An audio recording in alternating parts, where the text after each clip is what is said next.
আসসালামু আলাইকুম। Dhaka central university বা পূর্বের নাম ৭ কলেজ অলরেডি ঢাকা সেন্ট্রাল ইউনিভার্সিটির ভর্তি বিজ্ঞপ্তি প্রকাশ হয়ে গেছে। তো আজকের এই ভিডিওতে আমরা আলোচনা করব কত তারিখ থেকে আবেদন শুরু, কত টাকা দিয়ে আবেদন করতে হবে এবং আবেদন যোগ্যতা কত, কত তারিখ থেকে পরীক্ষা শুরু হতে যাচ্ছে। এ টু জেড আমরা আজকের এই ভিডিওতে আলোচনা করার চেষ্টা করব। আমরা জানি যে ঢাকা সেন্ট্রাল ইউনিভার্সিটির আবেদনটা স্থগিত হয়েছিল এর আগে একবার, যে আবেদন পাবলিশ করা হয়েছিল, তারপর আবেদন কিন্তু স্থগিত করা হয়েছিল। পূর্বে যারা আবেদন করে ফেলতো ওদের আর নতুন করে আবেদন করতে হবে না, আর যারা আবেদন করো নাই তাদেরকে অনলাইন অ্যাপ্লাই করতে হবে 800 টাকা দিয়ে। 3 তারিখ থেকে 3 আগস্ট থেকে 10 আগস্টের মধ্যে আবেদনটা কমপ্লিট করতে হবে। আর এডমিট কার্ড ডাউনলোড করতে হবে তোমার 17 আগস্ট। ঠিক আছে। এক্সাম ডেট বি ইউনিটের জন্য এক্সাম হচ্ছে তোমার 22 আগস্ট বিকাল 3টা থেকে 4টা পর্যন্ত 1 ঘন্টার পরীক্ষা। এ ইউনিট এটা হচ্ছে মেইনলি সায়েন্সের ইউনিট, 23 আগস্ট পরীক্ষা হবে সকাল 11টা থেকে 12টা পর্যন্ত। সি ইউনিট এটা হচ্ছে বাণিজ্য শাখা, ব্যবসা শাখার, এটা হচ্ছে 23 আগস্ট পরীক্ষা হবে বিকাল 3টা থেকে 4টা পর্যন্ত। তার মানে তোমাদের একদিনে 2টা পরীক্ষা পড়তে যাচ্ছে।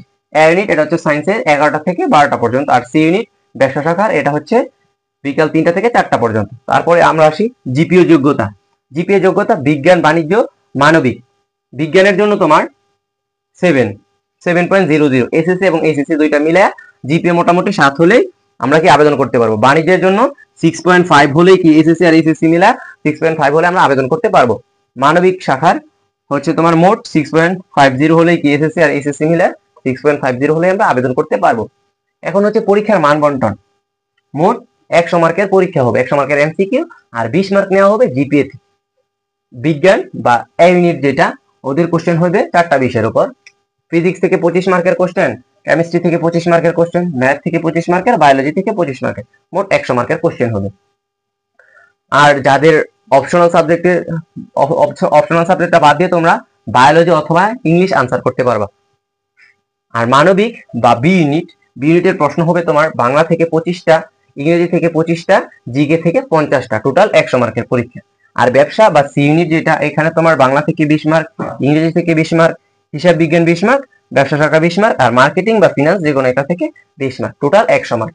আর ঢাকা সেন্ট্রাল ইউনিভার্সিটি থেকে কিন্তু তোমার নিজ নিজ ইউনিটে পরীক্ষা দিতে পারবা। তুমি বিজ্ঞান এর শিক্ষার্থী হয়ে বি ইউনিটে পরীক্ষা দিতে পারবা না, তুমি ব্যবসা শাখার শিক্ষার্থী হয়ে তুমি আর্টসের বি ইউনিটে পরীক্ষা দিতে পারবা না, তোমার সি ইউনিটে দিতে হবে। ঠিক আছে। আর ঢাকা সেন্ট্রাল ইউনিভার্সিটিতে কিন্তু প্রায় তোমার 3 ইউনিটে মিলে মোটামুটি 23,000-23,000-এর মতো আসন রয়েছে। এবং ঢাকা সেন্ট্রাল ইউনিভার্সিটির যে 7টা কলেজ, এই 7টা কলেজ কিন্তু ঢাকার ভিতরে অবস্থিত এবং কিছুদিন মধ্যেই তোমার 7টা কলেজকে ইউনিভার্সিটির মর্যাদা দেওয়া হবে। সো তারপরে ধরো গুচ্ছের লাস্টের দিকে সাবজেক্ট এবং লাস্টের দিকের ইউনিভার্সিটিতে চান্স পেয়েছো, অনেকের ইচ্ছা থাকে ঢাকায় থেকে বা নিজ শহরে থেকে ঢাকায় থেকে পড়ালেখা করা, সেই ক্ষেত্রেও কিন্তু 7 কলেজ বা ঢাকা সেন্ট্রাল ইউনিভার্সিটি তোমার চয়েস হতে পারে। আর যেই মানবন্টন গুলা বললাম, পরীক্ষার মানবন্টন, এই পরীক্ষার মানবন্টন গুলা গত বছর অনুযায়ী, তো এই বছরও মোটামুটি এটাই থাকার পসিবিলিটি আছে। যদি চেঞ্জ হয় তাহলে আমরা জানিয়ে দেবো পরবর্তী ভিডিওতে।